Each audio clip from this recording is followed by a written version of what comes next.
Primera estación, el podcast de estacionpacifico.com con Miguel Ángel Vargas. Es traído a ustedes por La Marina, va con tu estilo, Cervecería de Colima, nos gusta mucho ser de aquí, y Kiosco, celebremos lo nuestro. Noticias, entrevistas, análisis, opinión, todo lo que necesitas saber para comenzar tu día en Colima. Primera estación, el podcast de estacionpacifico.com con Miguel Ángel Vargas. Comenzamos. 7 de la mañana con 1 minuto, 22 grados centígrados, aunque yo lo sentí un poco más fresco, pero 22 grados centígrados. Muy buenos días, les saluda Miguel Ángel Vargas. Estamos transmitiendo desde la cabina de Super 98.9 en la tierra favorita del sol, aquí en Colima capital. Transmitimos también a través del 105.3 allá en todo el Valle de Tecomana, donde envío un afectuoso saludo. Transmitimos también en esta producción que es producto de un acuerdo entre Grupo Audiorama Comunicaciones y estacionpacifico.com.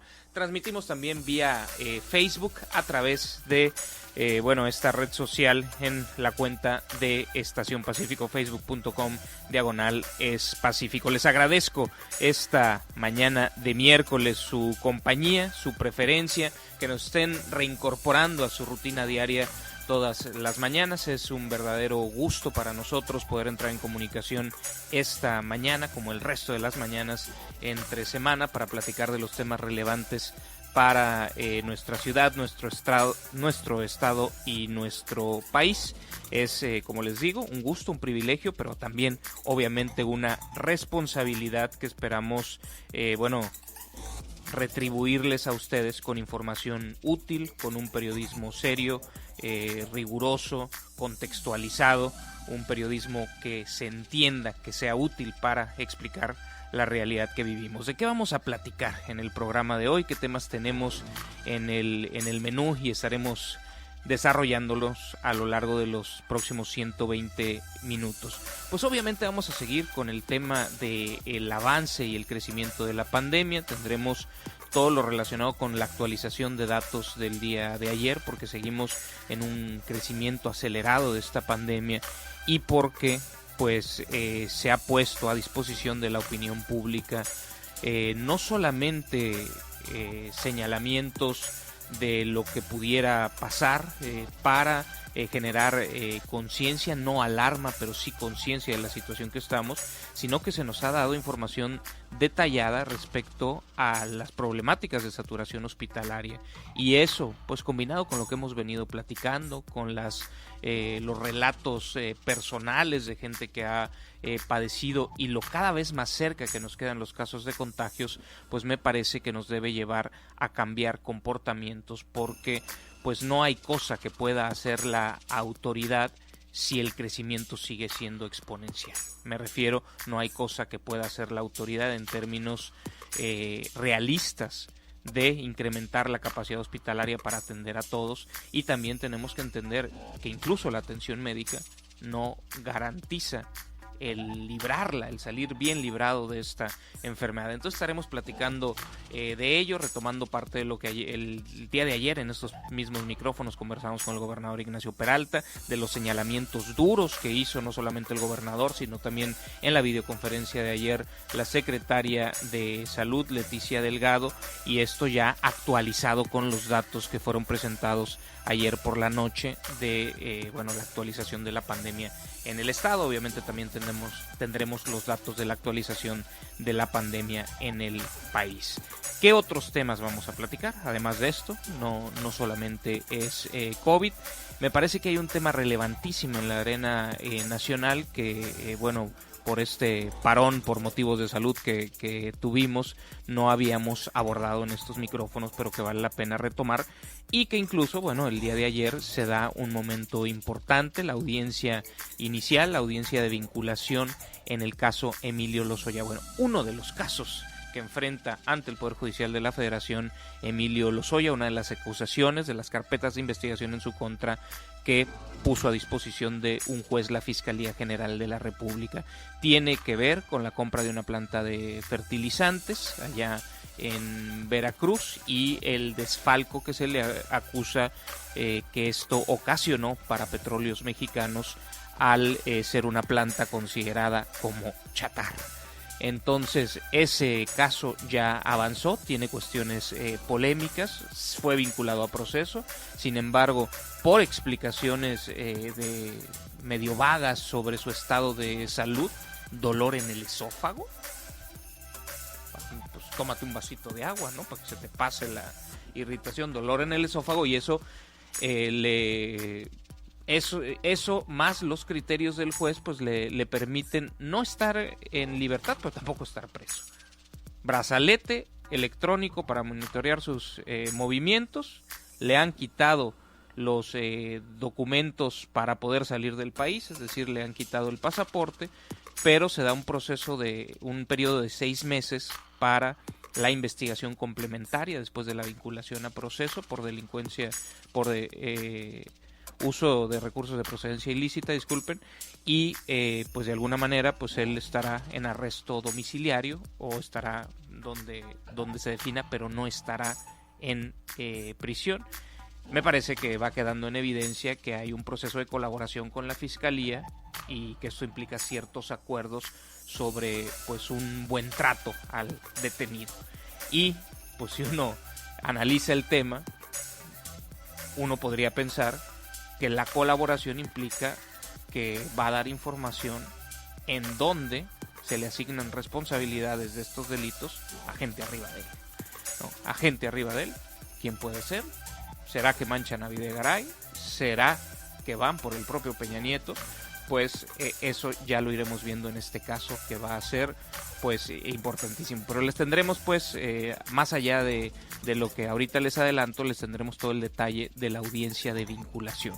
El día de hoy es la del otro caso que se le sigue por los sobornos de la empresa brasileña Odebrecht, que bueno, es el otro de los casos que está enfrentando en el Poder Judicial de la Federación, el otro de los casos del que le acusa la Fiscalía General de la República. Entonces hablaremos de COVID, su crecimiento en Colima, las preocupaciones que tenemos al respecto, platicaremos del caso Emilio Lozoya, platicaremos también sobre la situación de seguridad en nuestro país y cómo pinta el estado de Colima, en específico cómo pinta el municipio de Manzanillo, que en una revisión de México Evalúa de seguridad, pues sale bastante mal evaluado el municipio de Manzanillo. Están haciendo un corte de caja el primer semestre del año, pero también están comparando tasas de crecimiento en términos de homicidios dolosos, en términos de feminicidios,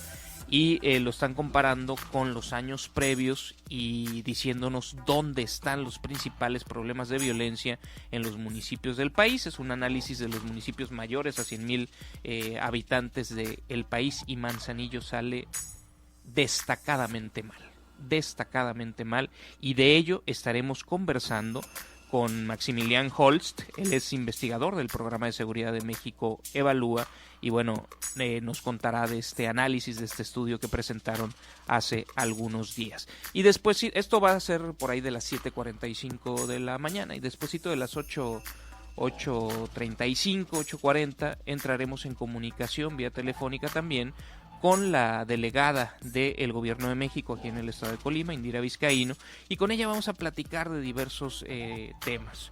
Por un lado, no habíamos platicado de las implicaciones de la visita y de lo anunciado en la visita del presidente Andrés Manuel López Obrador hace un par de semanas aquí al estado de Colima, específicamente al puerto de Manzanillo, cuando se anuncia este cambio en el control operativo en los puertos y en las aduanas del país. Es un tema que vale la pena retomar. Hay otros temas del propio trabajo de la delegación que será interesante conocer, porque pues este balance entre la salud y la economía en este periodo de pandemia lleva a que se haya definido pues continuar con los programas sociales que en su mayoría están bancarizados, pues que se entregan a través de simples transferencias bancarias en tarjetas bancarias que ya previamente fueron entregadas, pero también hay una parte que no está bancarizado y que tienen que continuar con operativos de entrega, que le estaremos preguntando cómo se han dado, los cuidados que se han tenido, y bueno, también cómo van pues en la entrega de los programas sociales, más algunos otros temas que estaremos conversando con la delegada Indira Vizcaíno. Así es que esto es lo que tenemos en el menú el día de hoy, algunos otros temas también que ya iremos abordando conforme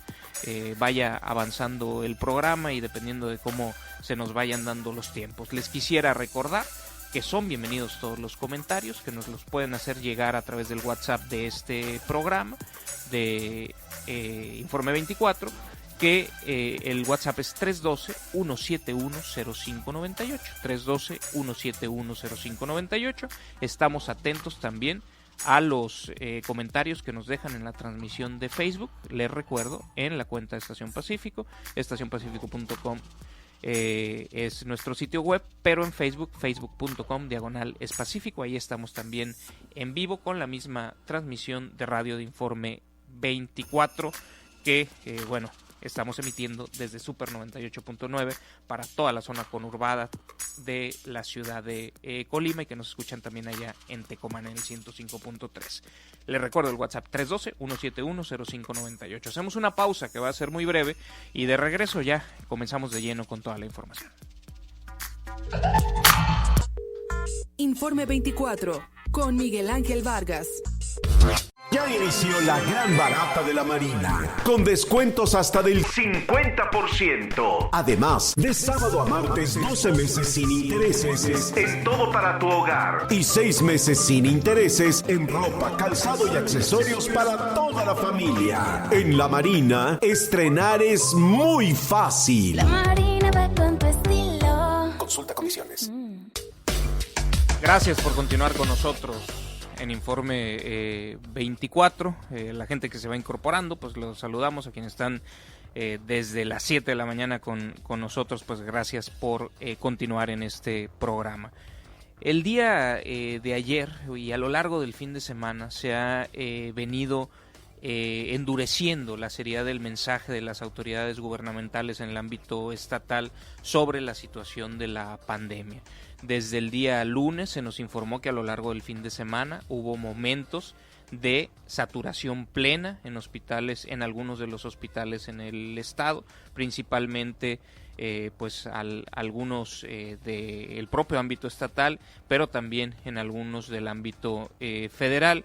Eso lo dio a conocer la autoridad estatal, que al arranque de la semana pues también intensificó y habló con mayor claridad de este problema. Lo hizo en estos micrófonos el gobernador Ignacio Peralta, que decía, estamos haciendo todo nuestro esfuerzo en términos administrativos, financieros y demás para tener a punto y terminar de completar el programa de reconversión hospitalaria que nos trazamos desde el arranque de la pandemia para tratar de tener capacidad de atención en los momentos más complejos de la pandemia. Estamos en ello, decía el gobernador.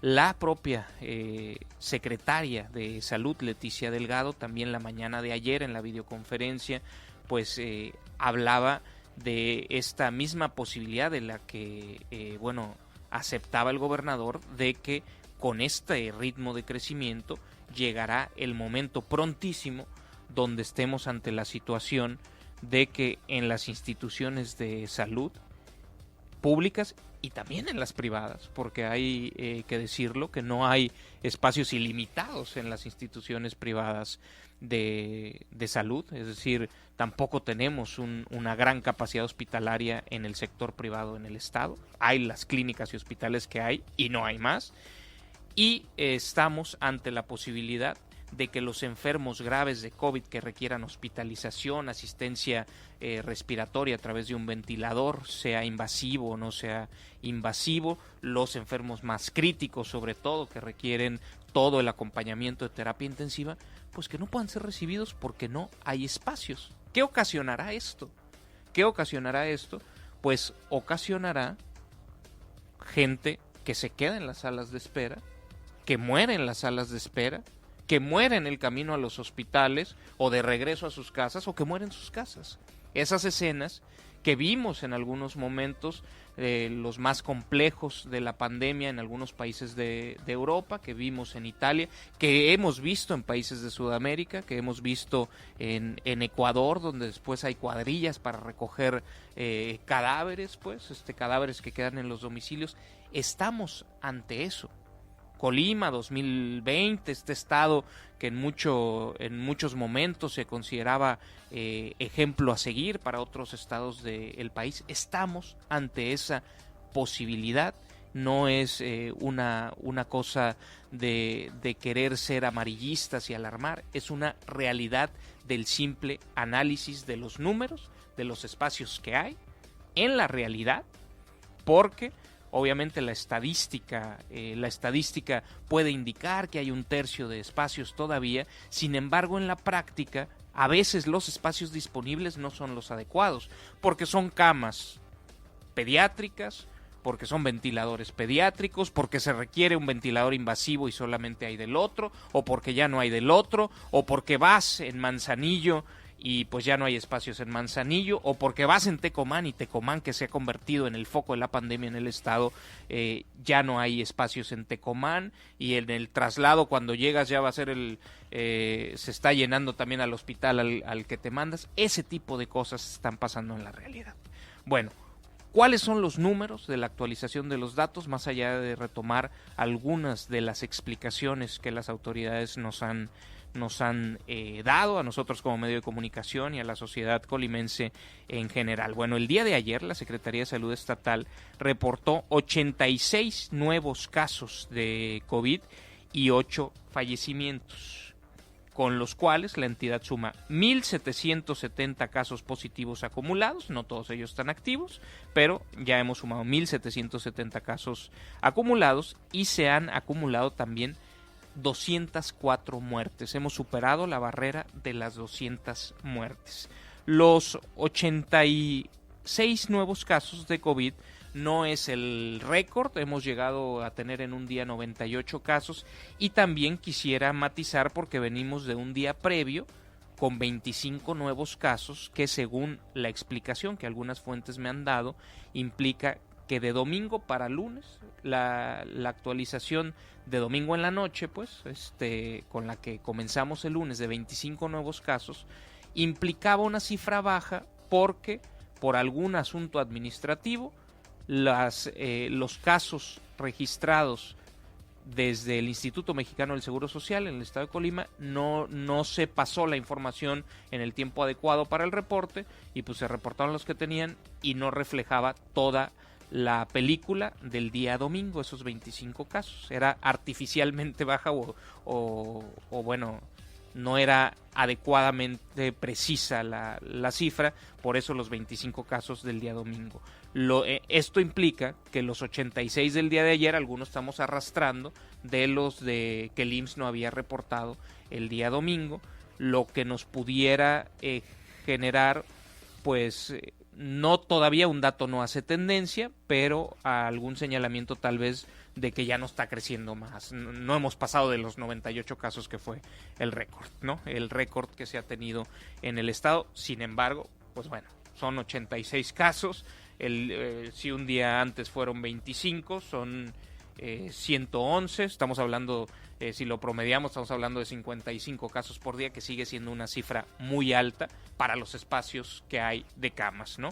Obviamente no todos se hospitalizan, no todos están críticos, no todos requieren ventilador y demás, pero no podemos solamente con los nuevos casos ir viendo esto, porque es un tema muy dinámico, donde entran unos, salen otros por recuperación o por fallecimiento, donde también hay casos que no están confirmados, que son sospechosos, pero que también requieren hospitalización, y pues todo esto va generando complicaciones para la atención médica. Sobre los decesos de ayer, la Secretaría de Salud detalló que se trató de 4 mujeres y 4 hombres, todos mayores de 50 años de edad, de los cuales 3 eran residentes del municipio de Colima, 2 de Villa de Álvarez, 2 de Tecomán y 1 de Coquimatlán. No hubo fallecimientos en Manzanillo, y eso también lo destaco por cómo está cambiando el foco de la pandemia de la costa, se ha recorrido desde Manzanillo a Tecomán, pero también se está dando un crecimiento en la zona conurbada de los problemas, no solamente de los contagios, sino también de las muertes. De los 86 nuevos casos, 48 de ellos son de hombres, con rangos que van desde los 5 años de edad hasta los 65 años de edad. De estos 48 hombres, 31 reciben atención ambulatoria y 17 están hospitalizados, todos ellos graves. 15 de los contagios ocurrieron en habitantes de Colima capital, 11 de Tecomán, 10 de Manzanillo, 9 de Villa de Álvarez, 1 de Comala, 1 de Cuauhtémoc y 1 de Coquimatlán. 15 en Colima capital, es decir, principalmente en Colima capital, después en Tecomán. Los 38 casos restantes son de mujeres que van desde menos de 20 años hasta 65. De estas 38 mujeres, 31 reciben atención ambulatoria y 7 están hospitalizadas graves. 15 son de Manzanillo, 10 de Colima, 6 de Tecomán, 5 de Villa de Álvarez, 1 de Armería y otra de Cuauhtémoc. Hubo otros 4 casos de personas de otros estados, 3 mujeres y un hombre que dieron positivos en el estado, pero bueno, estos se registran en el lugar de residencia habitual de los pacientes, aunque hayan sido detectados aquí y aunque estén siendo atendidos aquí, representando pues una carga para el sistema hospitalario local. Hay otros 82 casos sospechosos, de los cuales 58 están en aislamiento preventivo, 22 están hospitalizados y se dieron 2 fallecimientos sin la confirmación de si tenían COVID o no tenían COVID. Se han descartado hasta este momento 1.543 pruebas que resultaron negativos. Esta es la situación de la pandemia.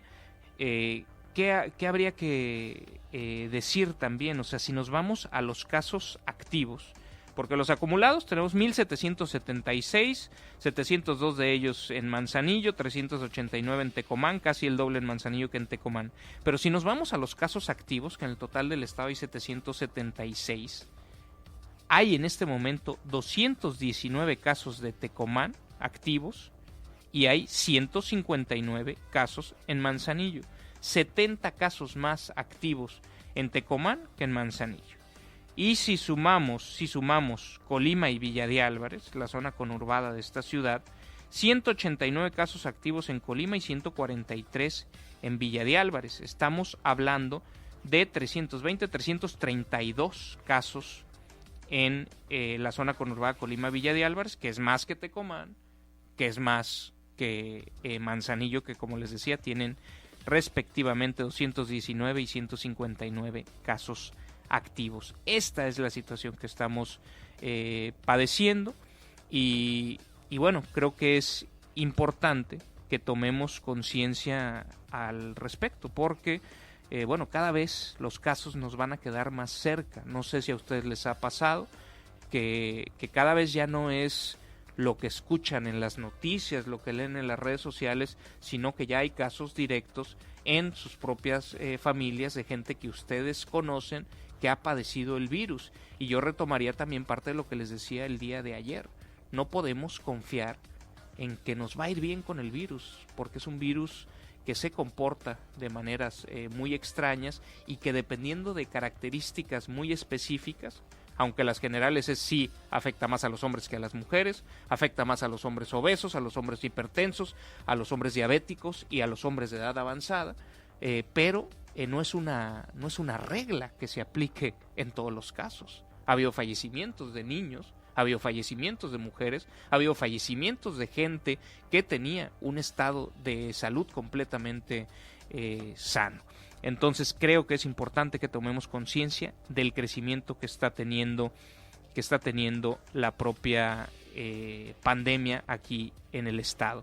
El día de ayer, además de los señalamientos que hacía en este programa el gobernador Ignacio Peralta, que ya he hecho referencia a ellos, la secretaria de Salud Leticia Delgado, en la videoconferencia que presentan todas las mañanas, también hablaba de que la capacidad hospitalaria no va a ser suficiente y que se está pues muy cerca de que no se puedan atender a los pacientes de gravedad que requieran hospitalizarse. Vamos a escuchar parte de lo que dijo la secretaria Leticia Delgado.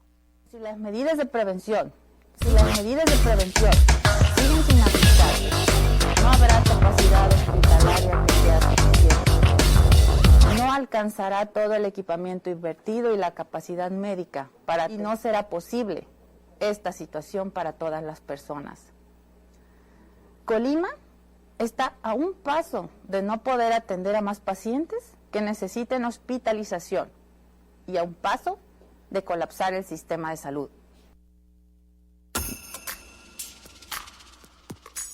Y bueno, aquí me parece, más allá de las opiniones políticas que cada uno tenga sobre partidos, sobre cierta autoridad, sobre cierto nivel de gobierno, me parece que son temas que no se deben politizar, que tenemos que ser realistas. O sea, también cuando hablamos de la pandemia en términos de salud y en términos de complicación económica, y a veces vemos las exigencias que tienen algunos de lo que debería de hacer el gobierno, y que me parece que no somos conscientes de nuestra realidad económica, del espacio fiscal que se tiene para poder... A veces no es que las autoridades no quieran atender las cosas, es que con qué herramientas, pues que uno no es realista de los recursos que se tienen para hacer las cosas que se tendrían que hacer para resolver los problemas. En este caso, incrementar la capacidad hospitalaria. O sea, pues sí, el sistema de salud que tenemos en lo público, pues es el sistema de salud que tenemos y no lo podemos cambiar en 3 meses. Y aunque se pudiera en términos técnicos, logísticos, pues quizás financieramente no se puede. Entonces, a mí me parece que hay que ser conscientes de la realidad. Me parece que estamos en una situación muy compleja y que no hay manera que solamente desde el lado de la oferta de espacios hospitalarios se busque abordar esto. Tiene que haber también menos demanda de espacios hospitalarios y eso tiene que ver con el comportamiento de cada uno de nosotros. Hay gente que a mí me parece ofensivo para los que hemos padecido COVID, para los que hemos sentido el riesgo de haber contagiado y puesto, disculpen la reiteración, en riesgo la vida de otros. Me parece ofensivo el comportamiento de algunos que siguen creyendo, pues, o sea, gente tan ignorante que dice que es un invento del gobierno para distraer de no sé qué, o gente que simplemente, pues, le vale madre, ¿no? Y que o en términos de género tengo que decir le vale padre, ¿no? Le vale, pues, no le importa. Y cree que pues va a pasar lo que tenga que pasar y que pues que no va a cambiar su vida y que siguen teniendo reuniones y siguen saliendo a jugar fútbol y siguen haciendo como que nada pasa. Y pues me parece que no quieren esperar a que las consecuencias les caigan en su propia salud o en la de alguien de su propia familia o de sus seres queridos. Hasta ahí dejamos el tema de la actualización de los casos de COVID. Vamos a hacer una pausa que será breve y continuamos con más información. Otro de los temas que ha representado un reto no solo para las autoridades sino para las familias en general ha sido la educación en un sentido amplio y también en un sentido práctico, pues la educación institucionalizada a través del sistema educativo en nuestro país en estos tiempos de pandemia y de confinamiento. Cómo les ha ido a los propios estudiantes con todo lo que esto implica, pues es una pregunta que no es fácil de responder, ¿no? Obviamente en las escuelas, los maestros, los directivos, las propias autoridades educativas han hecho un esfuerzo porque continúe la preparación vía remota. Sin embargo, esto tiene complicaciones. Para tratar de entender un poco cómo lo han vivido, pues buscamos a estudiantes de distintos niveles educativos para que nos contaran cómo les ha ido respecto a las clases en línea, respecto a qué tendría que cambiar para reforzarse las propias clases en línea, si esto y estos planteamientos educativos, si el confinamiento tiene que continuar por más tiempo, y también de si ha cambiado su percepción y ya ni siquiera quieren volver, ¿no? Y ya dicen, no, pues está bien así en línea. Hay otros temas que quedarán fuera de esto, que sobre todo los niños pequeños que no comprenden tanto lo que está sucediendo, comienzan a tener pues cambios de comportamiento porque no conviven con otros niños, porque pues tanto los padres ya en ocasiones porque tienen que continuar con su trabajo, sea en casa o sea saliendo de casa, no tienen todo el tiempo para atenderlos, para de manera creativa ponerles actividades, y ese tema ya lo abordaremos más adelante porque pues sí están pasando cosas en los hogares con cambios de comportamiento. Pero quedándonos con la parte de la educación institucionalizada, pues como les decías, le preguntamos a diversos estudiantes, Gamaliel, estudiante de bachillerato, el bachillerato número 1 de la Universidad de Colima, Giovanna y Mariana de educación superior, y menores de edad, de quienes tenemos autorización de los padres para haber conversado con ellos, Matías y José Saúl, alumnos de educación básica. Vamos a escuchar las respuestas, o sea, de cada una de estas preguntas que les hacíamos. Vamos a escuchar las respuestas de este grupo de estudiantes. Lo primero que les preguntamos es qué opinión tenían de las clases en línea durante esta cuarentena. Las clases en línea no me parecieron nada, sí. Lo que sí es que no se aprendió nada. Si de por sí en la escuela ya es difícil aprender, porque depende de ti, pues en las clases en línea literalmente no se aprendió nada y lo poco que se aprendió se olvidó luego. Creo que al final siento que me fue mejor en cuanto a calificaciones que presencialmente, debido a que como que tuve la mayor facilidad de poder investigar y hacer mis tareas a tiempo, y en cierto punto como que las evaluaciones eran menos pesadas y tenía como tiempo para estudiar y así. Pero lo que sí podría decir es que, o sea, a pesar de que me haya ido bien en mis calificaciones, siento que tuve como un atraso de lo que aprendí, porque siento que, como dije, a lo mejor sí me fue mejor que presencialmente, pero aprendí menos. Considero que las clases en línea no satisfacen todas las necesidades educativas de nosotros los alumnos. Sin embargo, reconozco que es una necesidad actual el que las clases sean virtuales y pues es muy importante apegarnos a ellas. Me gustaron, pero me siento como que no estoy aprendiendo lo mismo que aprendo en la escuela. Pues bueno, hay una sensación de estudiantes. Escuchábamos un estudiante de bachillerato y un estudiante de primaria que los dos coincidían pues en que no aprenden lo mismo, ¿no? Y es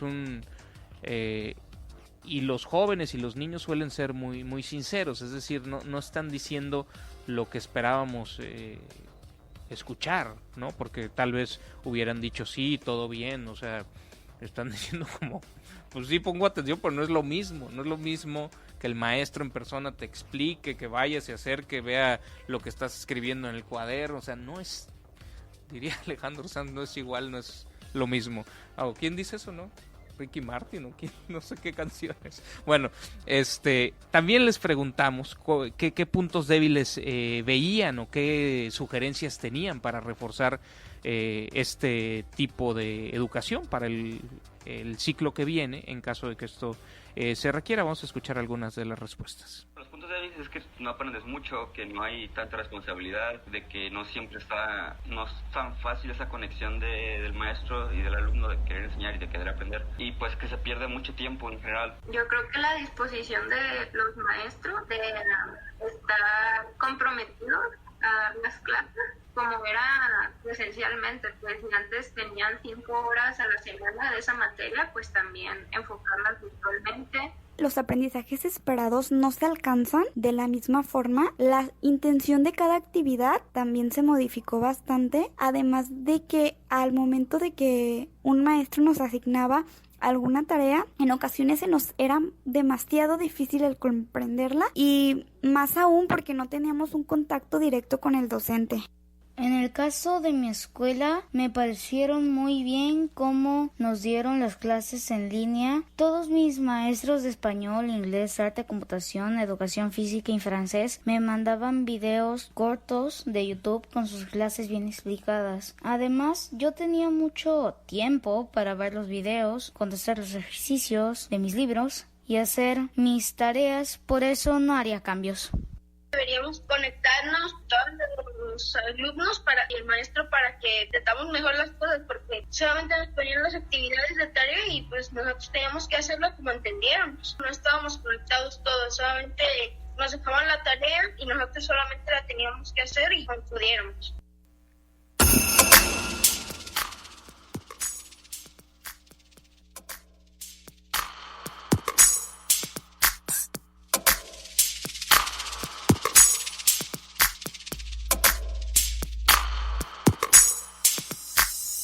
Y bueno, más allá de entrar los detalles en qué escuela cada uno de estos últimos dos niños de primaria, pues también vemos una diferencia entre uno que se siente que todo está fluyendo bien, al menos eso nos contestaba, que era de una escuela privada. Ustedes lo podían intuir por el tema de pues que hasta hablaba de clases de francés y demás. Y el otro es un niño de una primaria pública, que siente pues más como que falta la explicación del maestro para entender bien las cosas. También en el ámbito de la educación de bachillerato y de la educación superior, pues escuchamos señalamientos respecto a la falta de seguimiento, que puede ser por una sensación derivada de que sea virtual, pero también puede ser porque por una falta de organización y de apretar las tuercas con los maestros de parte de las autoridades educativas. Es decir, que los maestros pues se relajan, ¿no? Ay, sí, pues sí, que entreguen la tarea y de todas maneras medio tienen la indicación de no reprobar a nadie porque pues, estamos en esta complicación, y que también pues bajen el nivel de intensidad en su labor los propios maestros. No son todos los casos, pero en el propio sondeo pues algunos de los alumnos eso reflejan, como que no los pelan los maestros, ¿no? No los pelan y sí, les ponen actividades, pero no les dicen si la hicieron bien, no están disponibles para resolver dudas, y pues esto genera que desde los propios alumnos sientan que no están aprendiendo. Más allá de si extrañan o no y quieren la convivencia y demás de todo lo que aporta la socialización en el espacio educativo, pues hay señalamientos de los propios alumnos que sienten que sus maestros no los pelan y que en este formato no están aprendiendo. También les preguntamos si después de la contingencia sanitaria pues quisieran seguir con clases en línea o retomar lo presencial, que qué preferirían. Esto nos dijeron. Fíjate que me duele admitirlo, pero prefiero ir a la escuela por muchos motivos. Uno de los motivos es que estando tú en casa, como que te cansas de estar en tu propia casa, y al seguir a la escuela es como te escapas un poco de esto y se te resetea la cabeza, no sé cómo. Definitivamente preferiría presencial, ya que sí sentí una gran diferencia en cómo aprendí de esta forma a cómo llevo mis conocimientos de, por ejemplo, el primer semestre. Y sí siento que aprendí más cosas que en este semestre, que fue básicamente virtual. Si me dieran a elegir, definitivamente elegiría clases presenciales, porque valoro muchísimo la interacción que tengo tanto con mis compañeros como con mis docentes, y asumo que el papel del docente no es solo transmitir contenido, sino va más allá. Entonces, de verdad, yo considero que es fundamental tener a un maestro que guíe tu aprendizaje. Pues en línea, tal vez porque me gusta más estar en mi casa y al lado de mi familia. Yo prefiero estar en mis clases, me gustaría estar ahorita mismo ahí para estar con nuestro maestro y mis compañeros aprendiendo lo normal. Me siento muy raro de hacerlo así en línea y que no estemos aquí presentes en un lugar todos para aprender como normalmente hacemos. Pues bueno, hay por ahí algunos que se sienten muy bien en su casa, que no tienen bronca, ¿no? Son también cuestión de personalidades, pero la mayoría pues extrañan la presencia en los centros educativos, el contacto con sus compañeros y también reconocen pues que en términos de generación de conocimiento, en términos de aprendizaje, las cosas fluyen mejor de manera presencial que en línea. Son opiniones de los alumnos, ya platicaremos con maestros, con especialistas, con la propia autoridad educativa. Hacemos una pausa y continuamos. Entrevista. Gracias por continuar con nosotros en Informe 24, son 7 de la mañana con 51 minutos y bueno, hemos platicado mucho sobre la pandemia que estamos enfrentando como sociedad, también de las consecuencias que ha generado en el ámbito económico, que son de las dos principales preocupaciones, pero hay otra pandemia, otro problema social que teníamos desde antes y que continúa a pesar de esta contingencia sanitaria, que es la violencia, y una violencia que en términos de violencia homicida pues se ha sentido, y en las estadísticas así lo indican, de manera muy intensa en el estado de Colima. En México Evalúa, que un think tank que le echa ojo, cabeza y profundidad a diversas de las problemáticas que enfrentamos como sociedad, pues tienen un programa de seguridad en el cual recientemente publicaron el resultado de un análisis que básicamente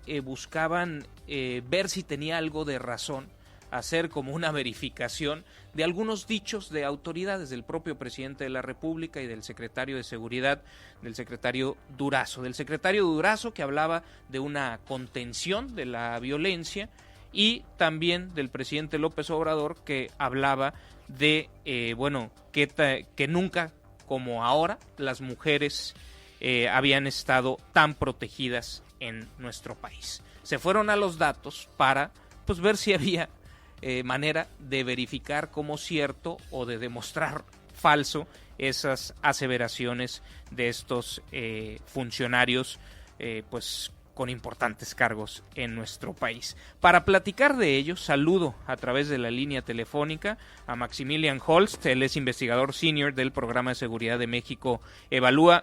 Muy buenos días y gracias por tomarnos la llamada, te saludamos desde Colima. Miguel Ángel, buenos días a ti y al auditorio. Pues cuéntanos, en esta revisión, ¿hay una contención de la violencia homicida del país que arrojan los datos? Entiendo que se echaron un clavado en las cifras del primer semestre, las que tenemos, pues las del primer semestre de este año, ¿y qué indican? Así es, en México Evalúa revisamos las cifras que publica el Secretariado Ejecutivo del Sistema Nacional de Seguridad Pública, estas cifras que publica mes a mes, y las vamos contrastando con qué ocurrió en el pasado. A estas alturas del año ya llevamos medio año, 6 meses, y lo correcto es contrastar estas cifras del 2020 con lo que ocurrió en el primer semestre de 2019. Ahora, este año tenemos un caso muy particular, que es que estamos pasando por esta pandemia del COVID-19. Entonces, no es un caso típico, no es un caso normal, porque muchas personas están quedando en sus casas precisamente para no contagiarse, y esto reduce la oportunidad criminal. Entonces, por ello, encontramos que hay un descenso en distintos delitos, entre otros el homicidio, ¿no? En cambio, vemos un repunte en ciertos delitos que suelen ser más frecuentes en un contexto doméstico, en un contexto familiar, como puede ser la violencia doméstica, las lesiones y otro tipo de delitos. Para nada más para entender bien esto, ¿se ve en las cifras semestre a semestre, o sea, primer semestre de 2020, primer semestre de 2019, una reducción en el número total de homicidios en el país? Específicamente para el homicidio vemos que hay cambios muy marginales, es decir, cambios pequeñitos. Pero ustedes de alguna manera se lo asignan a que se están matando menos porque la gente está saliendo menos por la pandemia, es decir, ¿hay un efecto positivo en ese sentido de la pandemia? Yo sí diría que hay un efecto positivo de la pandemia, precisamente porque vemos que varios indicadores, varios delitos están viéndose reducidos precisamente en este último trimestre, ¿sí? Hay delitos que están reduciéndose, como por ejemplo, revisábamos específicamente los datos para Colima, y vemos que por ejemplo, el robo a casa-habitación se ha reducido de manera considerable. Vemos que el robo a negocios se ha reducido de manera considerable. Las lesiones dolosas, por ejemplo, en el caso de las lesiones dolosas vemos que se ha reducido 12%, o simplemente el robo de vehículos sin violencia, que se ha reducido en 26% en Colima. Ok. Y continuando con esta revisión que hacían, se concentraban en los municipios de más de 100,000 habitantes y, bueno, evaluaban en cuáles hay más problemas, ¿no? Y aquí Manzanillo, un municipio de Colima, vuelve a dar la nota, ¿no? Sí, efectivamente, Manzanillo es probablemente el municipio que tenga un problema de delincuencia y crimen organizado más importante en Colima. De hecho, cuando hacemos un comparativo estatal, lo encontramos siempre en el primer lugar. De hecho, tiene una tasa de homicidio por cada 100,000 habitantes de cerca de 90. Esto es un valor relativamente alto. Pensemos que el promedio nacional está entre 25 y 30. ¿Sí? También nos preocupa mucho el caso de Manzanillo, porque si lo comparamos específicamente con el primer semestre del 2019, vemos que hay un incremento de 25% en los homicidios. Este tipo de crecimiento no lo vemos en ningún otro municipio de Manzanillo. El siguiente que se acerca vendría siendo Villa de Álvarez o el municipio de Colima. En todos los demás municipios del estado vemos reducción. Y la comparativa de Manzanillo con otros municipios del país, esta tasa de homicidios del primer semestre de 90.4 que tiene Manzanillo por cada 100,000 habitantes, ¿cómo se compara con otros municipios también violentos del país? En un comparativo nacional, una tasa de homicidio de 90 es altísimo. No solo para el caso de Colima, sino para cualquier estado. ¿Hay algún municipio más violento que Manzanillo? En estos momentos identificamos el municipio de Zamora, no me equivoco, en Zacatecas. Michoacán, perdón. Que tiene una tasa todavía más alta. ¿Sí? Y así tenemos un listado en la página de México Evalúa, donde vamos enlistando así que los municipios que tienen las tasas más altas. Pero aquí hay que recordar que son específicamente los municipios que tienen poblaciones mayores a 100,000 habitantes. Es decir, las puede ciudades más grandes del país. Puede haber municipios más pequeños que tengan, en términos de estadística, una mayor problemática, pero no están entrando en este análisis, ¿no? Exacto. Ahí lo que tomamos en cuenta es que fueran ciudades grandes. ¿Por qué? Para hacerlas comparables. No podemos comparar un municipio pequeño con una población, digamos, de 5,000 habitantes, con, no sé, una alcaldía como Iztapalapa en la Ciudad de México, que tiene más de 1,000,000 de habitantes. Entonces hay que poner las cosas de alguna manera en proporción. Por eso nos enfocamos en estas ciudades con más de 100,000 habitantes. En este análisis, estos apuntes de seguridad, veo que también se fueron más para atrás, no solamente primer semestre 2019 contra primer semestre 2020, sino que este análisis de los municipios lo llevan hasta 2017, y veo ahí también que de manera consistente en este periodo 2017-2020, pues aparece, no en todos los semestres, pero prácticamente en todos los semestres hasta arriba de la violencia homicida, medida por la tasa de homicidios dolosos por cada 100,000 habitantes, el municipio de Manzanillo, Colima. Así es. Manzanillo, desde los últimos años, siempre hemos visto que tiene tasas de homicidio por 100,000 habitantes bastante altas. Por ejemplo, en 2017, esta tasa estaba por ahí del 52, 53. En cambio, hoy en día estamos en 90, es decir, la violencia está casi al doble de lo que estaba tan solo hace 3 años. ¿Qué te dice esto sobre el municipio de Manzanillo, Max? A ver, Manzanillo es un municipio que de alguna manera es un punto estratégico en esta ruta de las drogas, en el trasiego de las drogas, y al ser también una ciudad bastante poblada, con casi 200,000 habitantes, pues es un poco rojo en el estado, de alguna manera. ¿Y en el país? Y en el país, claro. ¿Me permitirías ir a una brevísima pausa para regresar y preguntarte un par de cosas más sobre este tema? Sí, claro. Hacemos una breve pausa y continuamos. Gracias por continuar con nosotros. Seguimos conversando. Uy, se nos cayó la comunicación. Vamos a tratar de retomarla. Simplemente, para concluir este tema, presentan información muy interesante en México Evalúa, en este análisis que hacen de las cifras de seguridad, que como ya escuchábamos, Manzanillo, Colima, representa un foco rojo en nuestro país, una de las ciudades, uno de los municipios de más de 100,000 habitantes más violentos del país. En el primer semestre de 2020, solo superado por Zamora, Michoacán, que tiene una tasa de homicidios dolosos de 98.4 por cada 100,000 habitantes. Después sigue Manzanillo en el estado de Colima con 90.4. En tercera posición, Playas de Rosarito, allá en mi querida Baja California, de 68.7. Salamanca, Guanajuato, con 64.4. Y luego Acámbaro con 52.4, los 5 municipios más violentos del país. Y si nos vamos más para atrás, hacen un análisis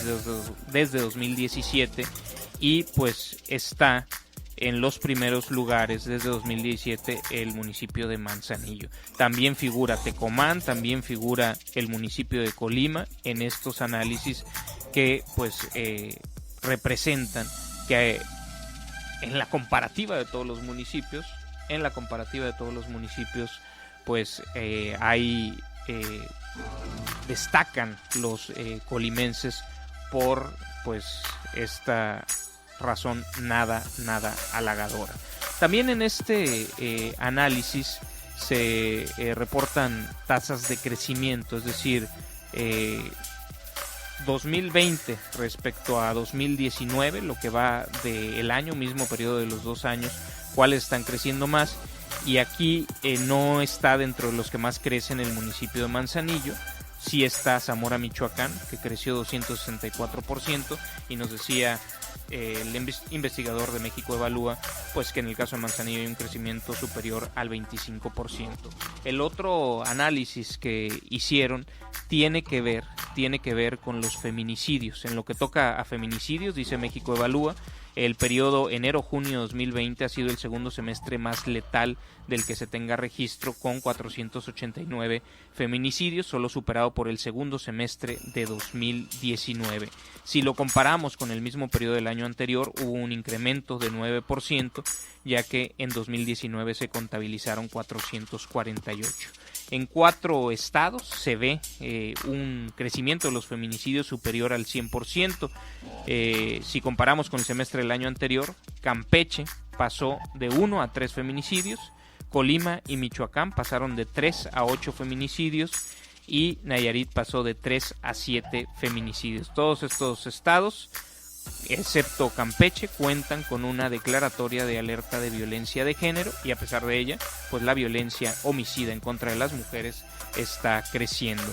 Si a los feminicidios del primer semestre del año les sumamos los homicidios dolosos de mujeres y los comparamos con el mismo periodo del año anterior, se encuentra pues un incremento de 4.9% a nivel nacional.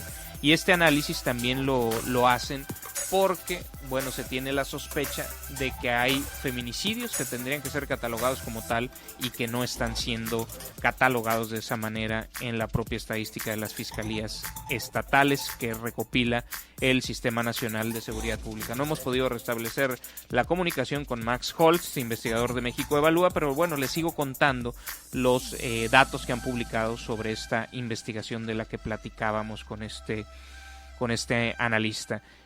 También abordan cómo se han comportado los delitos sexuales, y aquí las carpetas de investigación por delitos sexuales, de cuáles estamos hablando, de abuso sexual, de acoso sexual, de hostigamiento sexual y de violación, que afectan principalmente a las mujeres, pues muestran un ligero descenso en el primer semestre del año, 4.2% abajo, comparado con el mismo periodo del año anterior. Sin embargo, si se desagrega cada delito, vemos que existen diferencias entre ellos. Mientras el acoso y el hostigamiento sexual muestran un incremento de 36.1% y 1% respectivamente, los delitos de abuso sexual y violación registraron reducciones de 8.2% y 8.5%. Creo que estos datos hay que tomarlos con mucha cautela.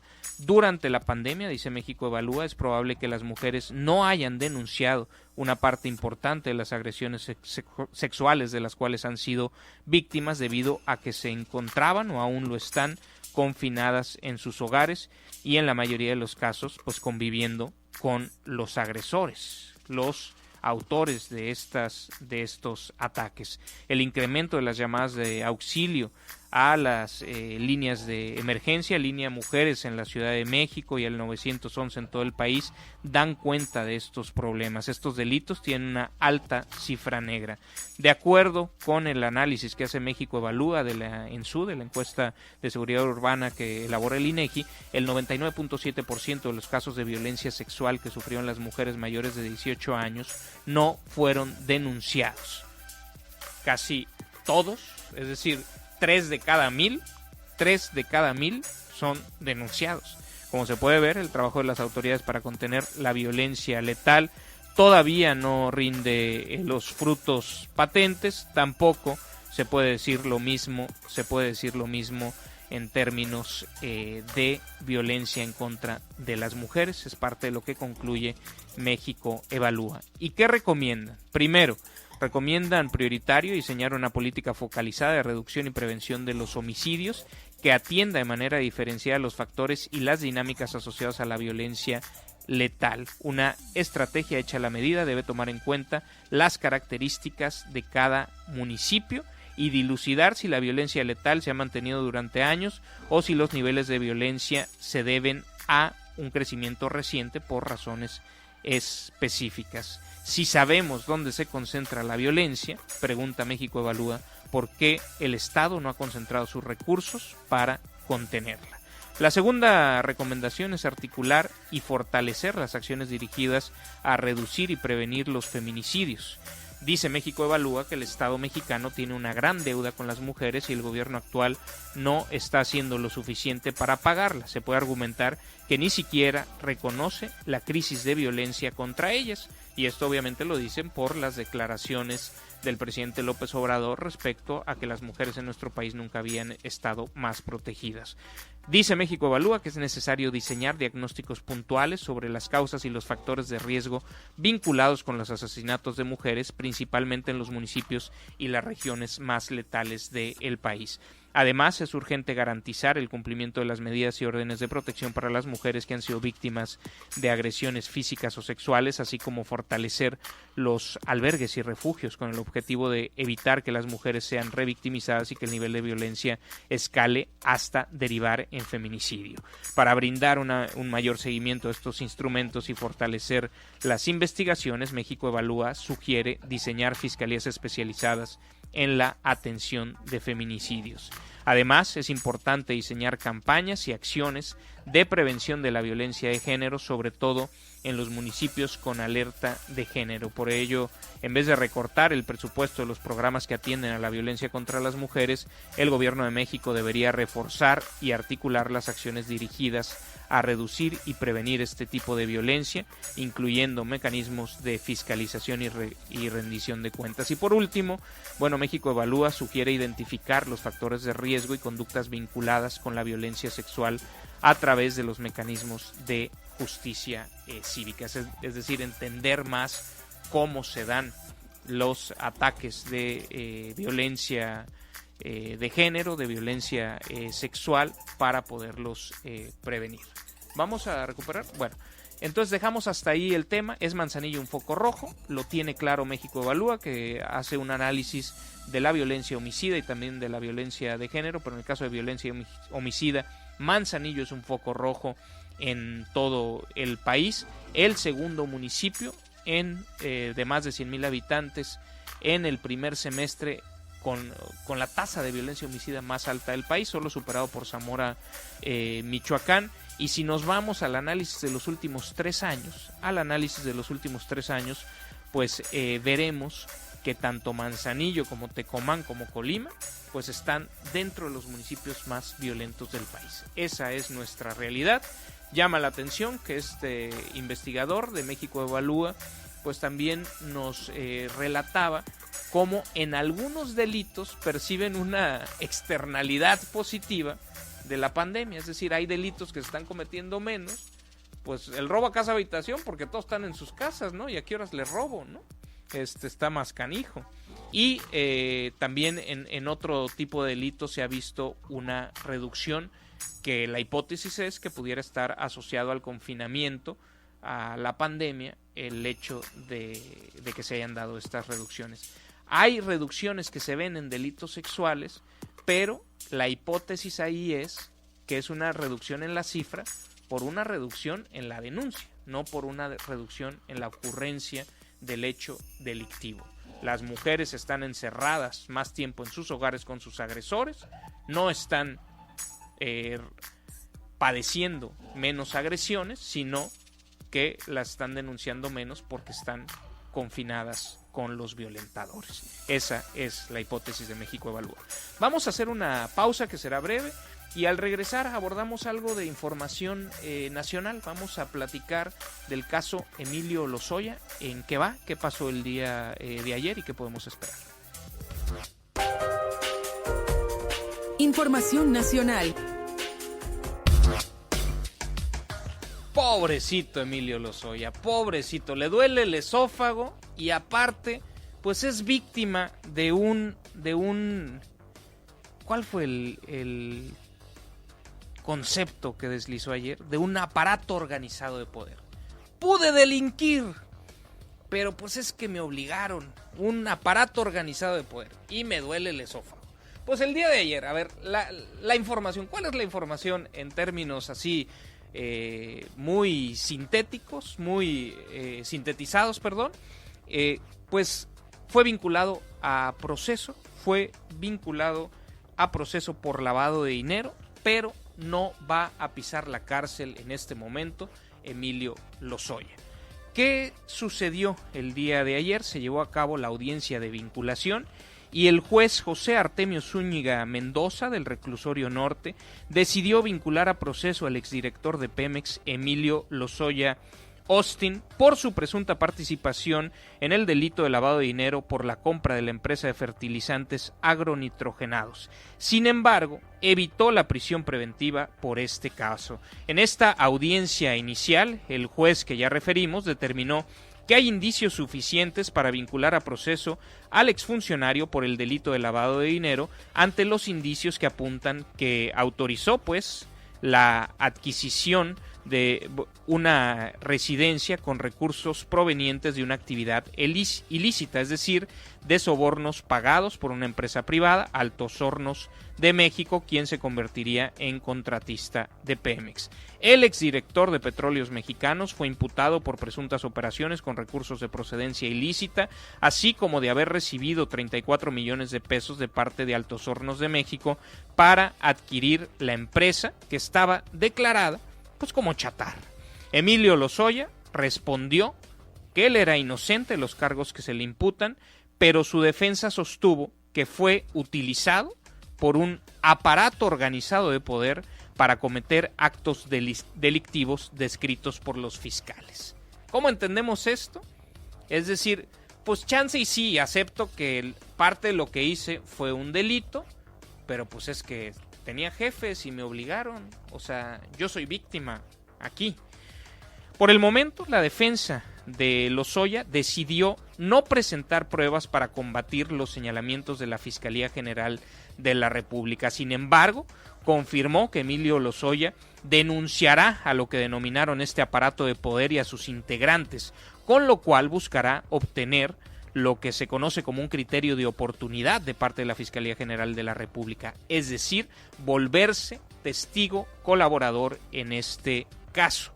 Lozoya dijo al juez que demostrará que no es responsable ni culpable de los delitos que se le imputan, esto luego de que los fiscales detallaran cómo se triangularon recursos de la empresa Altos Hornos de México a favor de Lozoya y de su hermana Hilda Lozoya. Emilio Lozoya denunció ante el juez que ha sido sistemáticamente intimidado, presionado, instrumentalizado. dijo que va a denunciar y señalar a los autores de esta intimidación, presión y instrumentación. Además reiteró su deseo de colaborar con las autoridades y su defensa sostuvo que, Lozoya fue utilizado por un aparato organizado de poder para cometer actos delictivos descritos por los fiscales. Pese a la decisión de no imponerle prisión preventiva, Lozoya no recupera su libertad. Sigue en calidad de detenido por el caso Odebrecht, a la espera de la audiencia inicial que se va a llevar a cabo el día de hoy. Hay que recordar, son dos casos. Uno tiene que ver con la compra de esta planta agronitrogenados, que se habla de un daño patrimonial al erario público, pues al patrimonio de Pemex, porque pues era una planta que no valía lo que costó porque era chatarra.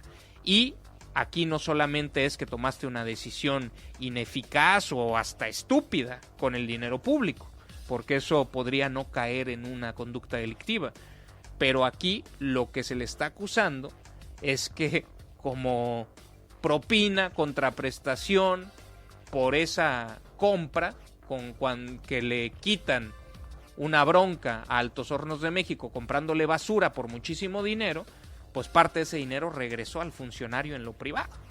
Eso es lo que se le acusa, y por lavado de dinero derivado de esa operación es por la que lo están vinculando a proceso. Sin embargo, se determinó quitarle el pasaporte, ponerle un brazalete preventivo, pero esto no implica que se va a alguna de sus mansiones a pasar esto, porque hay otra carpeta de investigación, la cual tendrá su audiencia inicial el día de hoy, que tiene que ver, y que sí se tocan las dos carpetas, y ahorita les explico cómo, que tiene que ver con Odebrecht, con esta empresa petrolera brasileira que, lo que se ha demostrado es que su manera de operar era pues darle moches, corromper a funcionarios en distintos países del mundo para obtener contratos. Y así pasó en el caso de México. Las acusaciones indican que desde la campaña recibieron dinero y que a cambio después pues esta empresa de Brasil obtuvo contratos en el sector público. Esa lana que recibió Lozoya también parte fue utilizada para la compra de una residencia de lujo en el estado de Jalisco, en la costa jalisciense, y esa es la otra acusación que está enfrentando, y derivado de lo que pase en esta audiencia, pues ya se verá si se va a arresto domiciliario, si el juez que lleva esta segunda carpeta determina lo mismo, pues podrá enfrentar Emilio Lozoya esto desde donde él decida. También hay que aclarar que se le han quitado sus documentos, el caso de su pasaporte, y se le ha colocado un brazalete. La fiscalía no pidió la prisión preventiva, y por su estado de salud la medida debería de ser un brazalete electrónico. Se le va a retirar el pasaporte y la visa, es decir, no podría salir del país y estaría monitoreada su ubicación, pero esto en términos definitivos también dependerá de lo que pase, como les digo, en la segunda carpeta de investigación, la cual tiene su audiencia inicial el día de hoy. Pues el juez aceptó la colocación del brazalete electrónico para que esté monitoreado y el retiro de los documentos de viaje. Pero en este momento Emilio Lozoya está en un hospital. Lo poco que se dijo en esta audiencia es que tenía dolor en el esófago. Y algunos problemas de salud. ¿Lo creemos eso o no lo creemos? Pues yo la verdad no, y creo que nadie lo cree, ¿no? Lo que también no podemos dejar de ver es que dentro de los márgenes de la ley, las propias autoridades que persiguen el delito, es decir, la Fiscalía General de la República, tiene herramientas para tratar de castigar los delitos, de reparar el daño, y en ocasiones algunos de los imputados por delitos, de los señalados por cometer un delito, pues pueden colaborar para que se haga justicia con otros delitos o con los mismos delitos, pero que hubo otros participantes. Entonces, aquí es evidente que se ha dado un proceso de colaboración de Emilio Lozoya con las autoridades mexicanas, con la Fiscalía General de la República, y que eso le está representando pues ciertos beneficios para Emilio Lozoya. Son los jueces los que determinan, pero también los jueces toman resoluciones acorde a lo que le plantea la Fiscalía y al esfuerzo que hace para convencerlos de lo que le está planteando la propia Fiscalía. Y aquí, en la primera de las carpetas, no pidió a la Fiscalía la prisión preventiva. Y esto a mí me parece que solamente puede leerse como un proceso de negociación entre Emilio Lozoya y la Fiscalía para colaborar. Es claro que está colaborando, están diciendo con todas sus letras que sí se cometieron estos delitos, pero pues que no lo dijeron con esas palabras, pero que Emilio Lozoya pues estaba siguiendo órdenes y se está asumiendo, tirando al suelo, haciéndose víctima de un aparato de poder que lo obligó pues a ser medio rata, ¿no? Un poco esa es la narrativa. Y a mí me gustaría hacer una reflexión. Leí el otro día una columna de Sabina Berman que es una delicia, porque contaba una anécdota del papá de Emilio Lozoya, que fue parte del gabinete de Carlos Salinas de Gortari, Emilio Lozoya Talman, que fue secretario de Energía, que antes de eso tuvo un cargo en el Instituto Mexicano del Seguro Social, y que un pariente de Sabina Berman, pues de alguna manera tenía una bronca, tenía una empresa que tenía muchos adeudos con el IMSS. Y entonces, pues en un momento dijo, ya no puedo seguir con estas broncas, y fue a tratar de arreglarlos. Buscó a Emilio Lozoya Talman, padre del personaje del cual estamos hablando, y pues le explicó la situación y que quería hacer un plan de pagos para ponerse al corriente con las cuotas que adeudaba del IMSS. Y que le dijo, oye, pero tú eres pariente de no sé quién, ¿no? De Pepe Berman, no sé si le dijo que le mencionó a su hermano o a un primo, no recuerdo el detalle. Pero, continuando con la historia, que le dice, pero ¿por qué quieres pagar? Lo podemos arreglar. ¿Por qué? O sea, ¿por qué eres tan tonto? Si tu pariente, tu hermano, no sé qué, es súper inteligente, ¿y tú por qué quieres pagar si lo podemos arreglar? ¿Cómo que lo podemos arreglar? Sí, tú solo fírmame esta hoja, y le pasó una hoja en blanco. ¿Y pero qué? Y no le quiso explicar qué, nada más le dijo, no, tú fírmame esta hoja en blanco y lo arreglamos.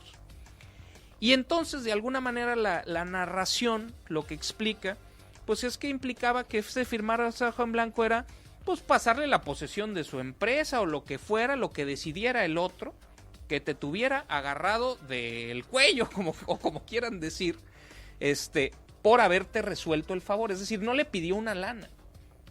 Le dijo, yo te resuelvo el problema, pero a partir de ahora eres mío, ¿no? Y lo tuyo es mío, básicamente. Y entonces este señor insistió en que quería pagar, no le aceptó el trato y no me acuerdo de la historia de si resuelve o no resuelve el problema.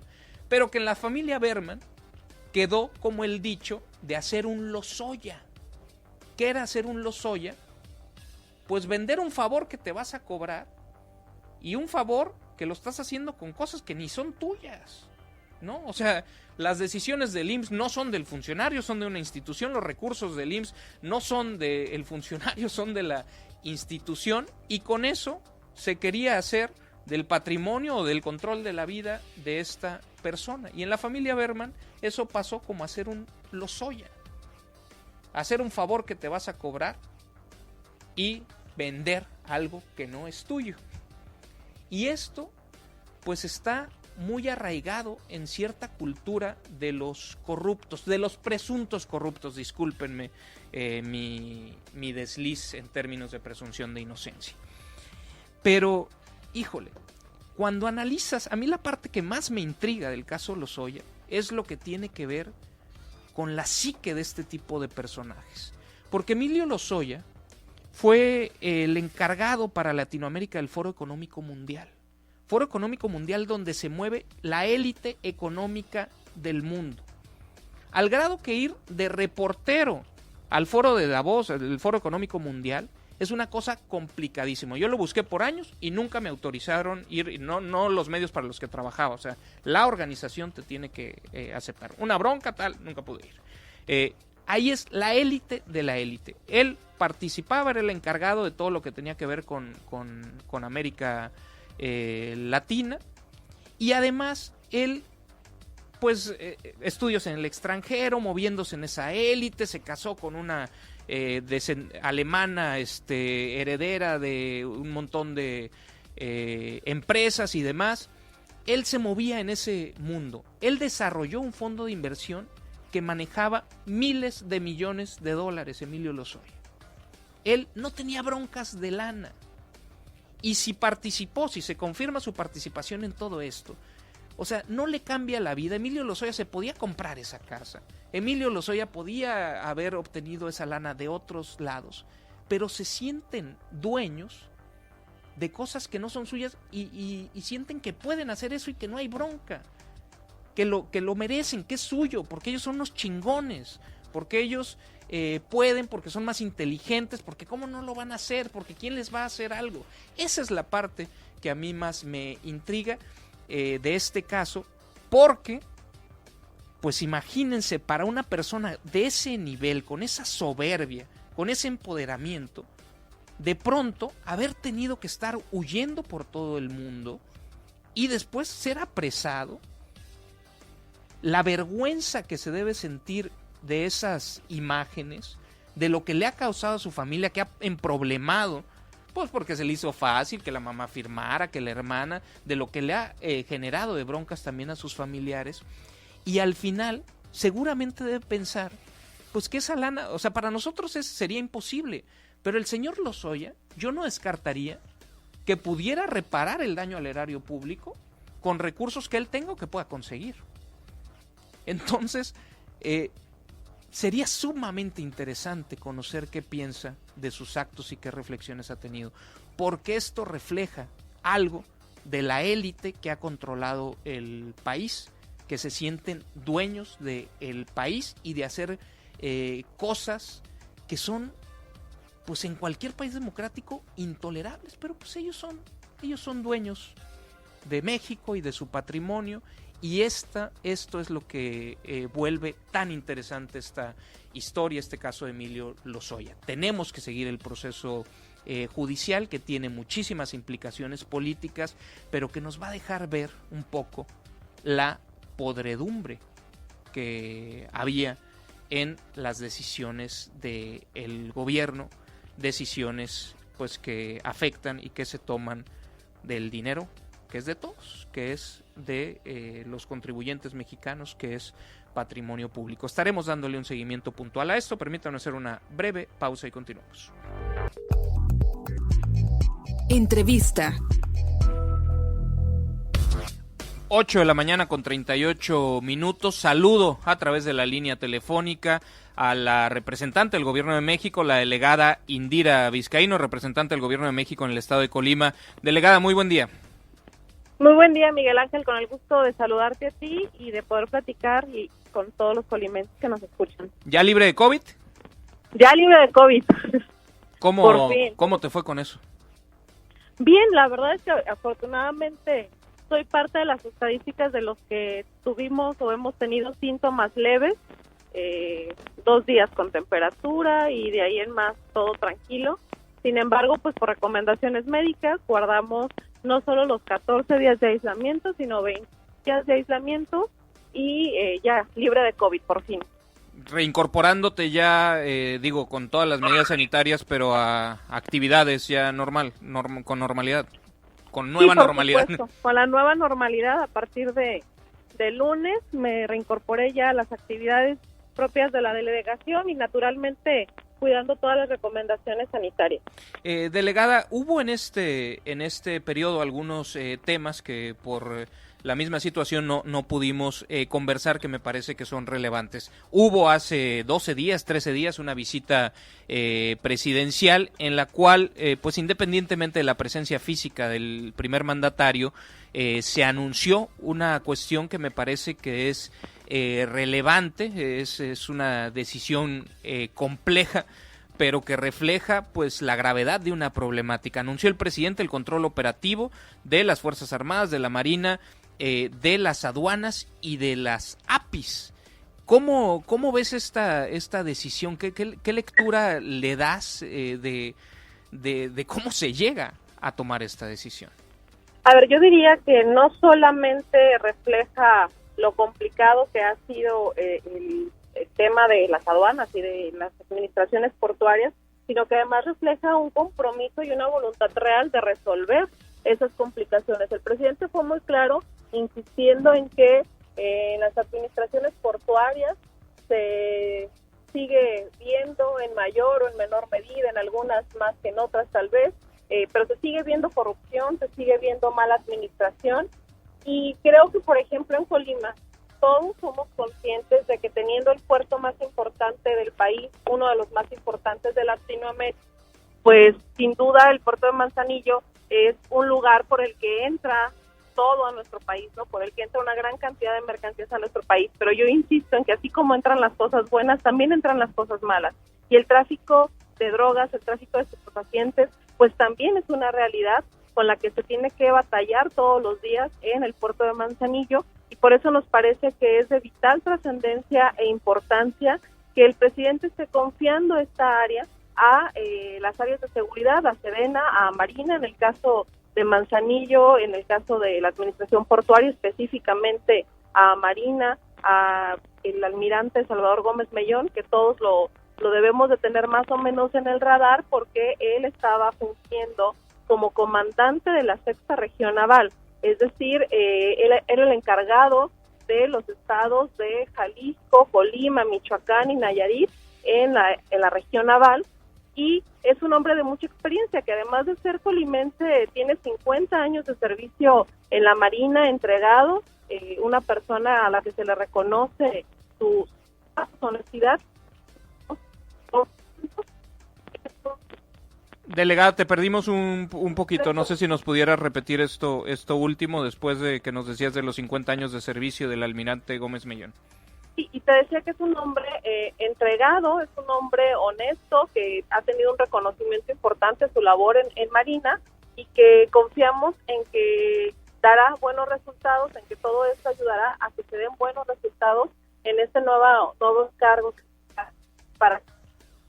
Delegada, sobre la propia decisión de este cambio, el día de ayer yo conversaba con el todavía director de API Manzanillo, Héctor Mora Gómez, y bueno, yo no tengo ningún elemento para acusar a nadie de nada y no lo estoy haciendo, pero simplemente la lectura de la decisión que se anuncia en una reunión, que el motivo principal era la seguridad, de una mañanera después de una reunión del Gabinete de Seguridad aquí en Manzanillo, que se ha hablado de corrupción en aduanas y en puertos, pero que esta corrupción no es de la corrupción simplemente relacionada con negocios, ¿no? Con dar contratos para llevarme una lana, sino están hablando de corrupción, colusión con el crimen organizado. Entonces, a mí me parece que hay implícito en la decisión una acusación muy grave sobre las cosas que sucedían en la aduana y en API Manzanillo. ¿No lo ves así?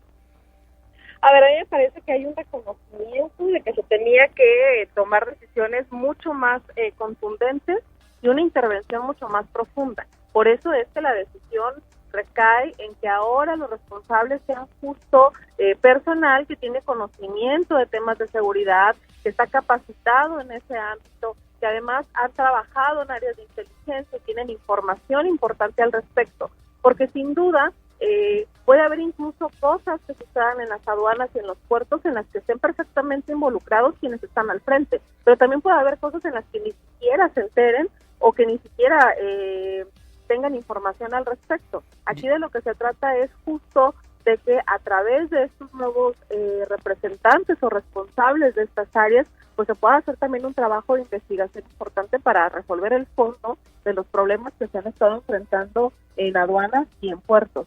Es decir, la decisión no necesariamente implica una acusación de participación activa para facilitar la labor del crimen organizado desde API Manzanillo, sino al no ser un perfil con esta visión de seguridad, tal vez hay cosas que no se da cuenta que sucede la API Manzanillo y que pasan, y se requiere entonces un perfil de alguien que esté con esta óptica de lucha contra el crimen organizado. La decisión no necesariamente implica que haya habido una colusión directamente por parte de los encargados o responsables de estas áreas, y naturalmente la gravedad del tema sí requiere decisiones contundentes como la que se está tomando para poder actuar con mucha más información, con mucho más manejo de lo que está sucediendo al interior de las aduanas y de los puertos en materia de delincuencia organizada. Hubo una pregunta en aquella mañanera respecto a si no iba a dificultar la actividad comercial esta misma óptica de seguridad y de alguna manera militarizar la operación de API Manzanillo. Ahí se hicieron referencias a los momentos en donde ya hubo marinos a cargo de API Manzanillo, pero bueno, hay esta discusión que derivó incluso en la salida del secretario de Comunicaciones y Transportes, exsecretario ya Jiménez Espriu. ¿Tú crees que pueda de alguna manera pues frenar la actividad económica esta decisión?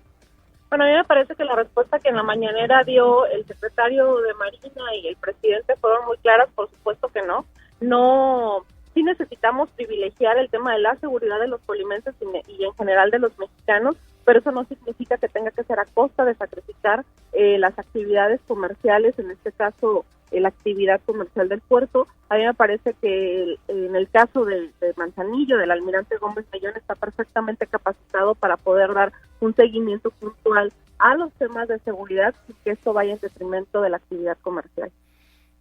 ¿Qué te dice el hecho de que se haya anunciado en Manzanillo, que se comience con los cambios en Manzanillo? ¿Qué refleja esto respecto al nivel de preocupación o de gravedad de la situación de violencia y de presencia del crimen organizado en nuestro estado? Lo que sabemos todos, por una parte, que Manzanillo es el puerto más importante del país, y insisto, así como lo es en positivo, también seguramente lo está haciendo en los números negativos en función del manejo de estupefacientes que se pueden estar generando desde los puertos, y Manzanillo es el puerto más importante del país. Y por otra parte, lo que decía el propio presidente en la mañanera, que es cómo un estado tan pequeño como Colima se ha mantenido en el primer lugar en homicidios dolosos a nivel nacional durante varios meses, incluso años, en los últimos 2 años. Pues eso es un indicador de lo mal que pueden estar las cosas en materia de seguridad en Colima y de la influencia que ha estado teniendo el crimen organizado en estas consecuencias. Entonces, a mí me parece que la decisión en el caso de Manzanillo justo tiene que ver que se anuncie aquí por esas 2 razones. Primero, porque Manzanillo es el puerto más importante del país.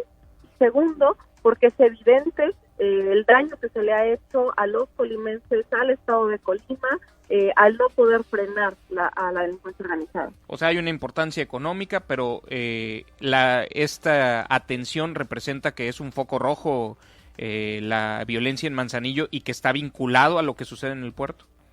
Es un foco rojo lo que sucede en el estado de Colima y el propio presidente lo decía. Creemos que tiene una vinculación directa con lo que está sucediendo en el puerto. ¿Confías en que pueda haber resultados positivos para los colimenses de esta nueva atención, preocupación por estos temas? Porque, digo, se da el tema del cambio en puertos, pero también ha estado en la mañanera presidencial, en el escritorio presidencial, en la mente de Andrés Manuel López Obrador, el tema del juez federal asesinado, el tema de la diputada local víctima de feminicidio. Colima está dentro de las preocupaciones, supongo, del presidente de la República. Sí, por supuesto, yo confío en que esta decisión tiene que ayudar a que vayamos gradualmente disminuyendo los problemas de inseguridad que tiene el estado de Colima. Y yo digo gradualmente porque, aunque todos quisiéramos que fuera una acción inmediata, pues gradualmente se ha ido descomponiendo la situación en nuestro estado y gradualmente también tenemos que hacer todos los esfuerzos para recomponerla, y me parece que esto es una muestra clara de toda la disposición y voluntad que hay del gobierno de México para apostarle a ayudar a los colimenses, ayudar a Colima, ayudar en los puertos a resolver esta problemática que sin duda tiene una gran influencia en los temas de inseguridad. Delegada, ¿me aguantarías un minutito en la línea para robarte unos cuantos más y abordar un par de temas adicionales? Claro que sí. Hacemos una pausa y continuamos. Informe 24 con Miguel Ángel Vargas. Gracias por continuar con nosotros. Seguimos conversando con la delegada del Gobierno de México en el estado de Colima, Indira Vizcaíno. Delegada, pasando a otro tema, tenemos algunas preguntas de internautas, de radioescuchas, que nos preguntan de la entrega de algunos programas. Por ejemplo, Noemí nos pide que te preguntemos de cuándo van a dar las pensiones a personas con discapacidad. Dice que su hermana, pues que no le ha llegado. Un mensaje que nos dejaron vía Facebook. ¿Cómo va? Entiendo que se habían adelantado en algunos de los programas un par de bimestres. ¿En qué van en esta chamba de los programas sociales? A ver, el tema de los programas sociales ha seguido vigente, digamos, y máxima en esta pandemia se han generado momentos en los que se han anticipado incluso bimestres de pago a los beneficiarios de adultos mayores y personas con discapacidad. En esta ocasión, los bimestres correspondientes a los meses de julio, agosto y septiembre, octubre, se estuvieron entregando ya durante el mes de julio. De hecho, el día lunes concluimos con los operativos de pago en las comunidades más alejadas en las que no hay acceso a sucursales bancarias y por lo tanto se instala una mesa provisional de Telecom. Naturalmente fue un operativo muy intenso porque tuvimos que dividir en muchas sedes la entrega de estos apoyos para garantizar que en cada una de ellas hubiera un máximo de 25 personas y, insisto, se concluyó el día lunes. El día lunes concluimos con la entrega de más de 300 millones de pesos a los más de 55,000 beneficiarios que hay en el estado entre adultos mayores y personas con discapacidad. Sin embargo, junio, julio, agosto y septiembre, ¿o cuáles eran los bimestres? ¿O cómo? Julio, agosto, ajá, septiembre, octubre. Ok. ¿Eso ya se entregó a todo el padrón? Eso ya se entregó a todo el padrón. Sin embargo, hay dos circunstancias que podrían hacer que hubiese gente que todavía no cobrara. Una, más de la mitad del padrón, alrededor del 65% del padrón, cobran a través de una cuenta de banco que ya tienen su tarjeta bancaria y es posible que no hayan ido aún a revisar o a retirar y tengan la inquietud de si su dinero está o no depositado. El dinero ya debe estar depositado en las cuentas bancarias de estos beneficiarios. Y la otra, hay personas a las que se les notifica directamente en sus hogares una orden de cobro con la que ellos pueden ir a cobrar a un Telecom en cualquier fecha, básicamente durante el mes de julio y parte del mes de agosto. Entonces es probable que también tengamos beneficiarios que aún no van a cobrar esa orden de pago. Sin embargo, estas órdenes de pago ya las deben de tener ellos en posesión porque concluimos con este proceso, insisto, el día lunes. Si la pregunta que hace esta persona que se comunicó contigo tiene que ver con el momento en el que se está entregando esta pensión, pues justo ya estamos en ese momento y ya debe haber concluido. Es decir, ya debe tener la orden de pago, si es vía tarjeta ya debe estar depositado, o ya debe haber participado en un operativo de pago. Así es, sin embargo, tengo la duda de que su pregunta o su inquietud tenga más bien que ver con el hecho de que su hermana decía todavía no se ha beneficiado del programa, porque tenemos un número importante de personas con discapacidad a nivel nacional y en el estado a las que se censaron, pero que todavía no son incorporadas al programa porque la primera etapa incluye priorizar a los menores de 18 años. Y eso significa que, bueno, en el caso de Colima se ha venido incrementando gradualmente el número de beneficiarios, ahora tenemos cerca de 3,000 beneficiarios, pero aún no están incorporados el 100% de las personas con discapacidad porque se está priorizando a los menores de 18 años. Entonces, si fuese el caso, si fuese una menor de 18 años y que aún no ha sido incorporada, lo que yo te pediría es que nos hagan llegar la información para poder atender de manera específica este asunto. Bueno, que nos manden ya sea vía Facebook a nosotros o en nuestro WhatsApp 312-171-0598 la información detallada para poderle dar seguimiento. De otros programas también siguen avanzando, digo, ya estamos habrá que repetir la invitación para platicar, pero van a comenzar ya con el Sembrando Vida a Sembrar, ¿no? A ver, en Sembrando Vida, que es un programa de los más importantes y emblemáticos de este gobierno federal, se dijo pues que desde que el 2020 sería incorporado Colima a este programa. Sin embargo, se aceleró esta incorporación justo por el tema de la pandemia para garantizar que las sembradoras y sembradores beneficiarios del mismo pudieran tener acceso a estos recursos cuanto antes. y desde el mes de mayo tenemos ya a 5,000 sembradoras y sembradores que son beneficiarios de este programa, que reciben 5,000 pesos mensuales cada uno de ellos, y que eso significa la llegada de 25 millones de pesos mensuales a las manos de campesinas y campesinos que se encuentran en las comunidades más marginadas de nuestro estado. Y en ese mismo sentido, en esa misma lógica, estos 5,000 campesinos se organizan en grupos de aprendizaje campesino, comunidades de aprendizaje campesino, que se integran por 25 sembradoras o sembradores, y que cada uno de esos grupos tiene que instalar su propio vivero para ir produciendo la planta que en el futuro ellos mismos van a estar utilizando.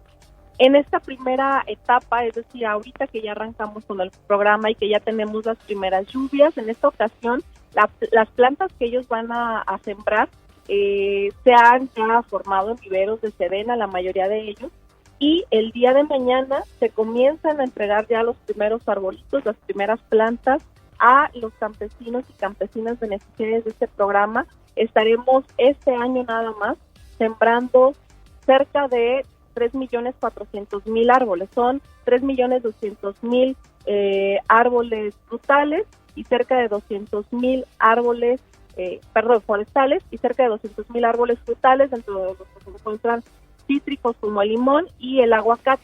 ¿Por qué esta cantidad es menor o significativamente menor? Porque en el caso de los frutales estamos teniendo el cuidado de que sean árboles que tengan las certificaciones que exige la ley para que sea un producto de calidad para los propios productores y las propias productoras.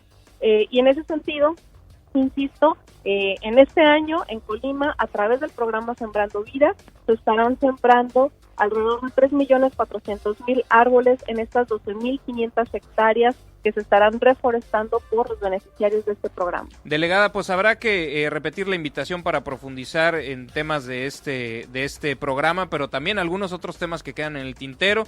No hemos platicado el tema de la aprobación de la deuda, de algunos otros asuntos de interés para la sociedad colimense. Ya estaremos buscando un espacio. Por lo pronto te agradezco tu tiempo, los puntos de vista y la información compartida con nuestro auditorio. Gracias y buenos días. Muchísimas gracias por la invitación. Buenos días, saludos a todos. La delegada del Gobierno de México, Indira Vizcaíno. Desgraciadamente se nos terminó el tiempo. A nombre de todo el equipo de Estación Pacífico, que hace posible este programa Informe 24 en alianza con Grupo Audiorama Comunicaciones, yo les agradezco que nos hayan acompañado y me despido. Soy Miguel Ángel Vargas y les deseo el miércoles que ustedes se merecen.